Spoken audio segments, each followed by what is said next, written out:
Samajwadi party ने पहले भी कहा और फिर मैं दोबारा कहता हूं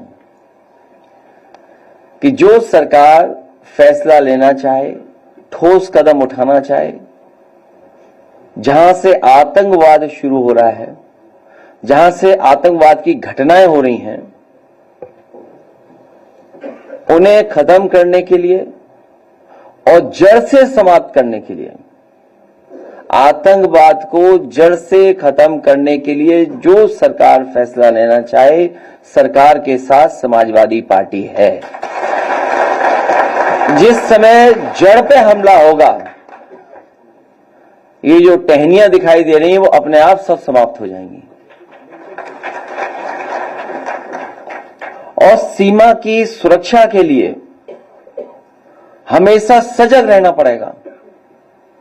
सजग रहते हुए ही सीमा की सुरक्षा हो सकती है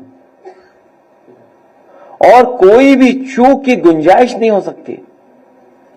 हमारी सीमा की सुरक्षा को लेकर के, भारत की सुरक्षा को लेकर के कोई चूक कोई स्वीकार नहीं कर सकता है। हमें अपनी सेना पर, हमें अपनी आर्म फोर्सेस पर पूरा भरोसा है।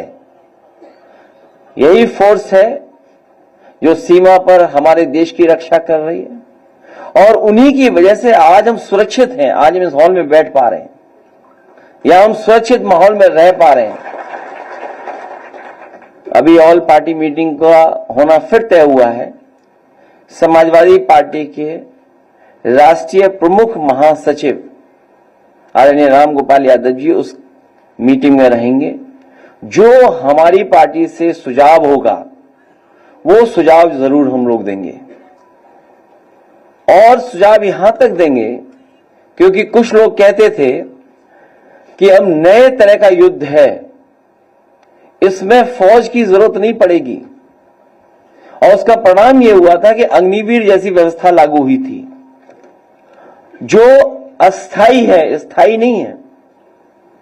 जो अग्निवीर व्यवस्था है वो अस्थाई है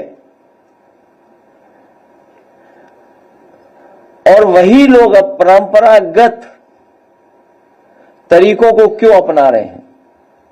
इसलिए जो कुछ सुझाव होंगे हम लोग ऑल पार्टी मीटिंग में राष्ट्रीय प्रमुख महासचिव जी के माध्यम से भेज देंगे। लेकिन जहां हम लोग यहां बैठे हैं, हाथा नहीं भाता, इतने ही सब बातें आपको तक पहुंच गई हैं। पॉलिटिकल है वो फैसला, मोटिवेटेड है और क्योंकि आप विरोधी हैं, आपसे उन्हें पॉलिटिकल लगता है कि ये हमें पॉलिटिकली कमजोर कर सकते हैं, इसीलिए सब पॉलिटिकल कार्रवाई हो रही है।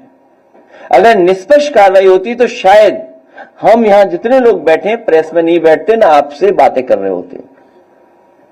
उन्हें हाथा नहीं भाता, तिलक नहीं लुभाता।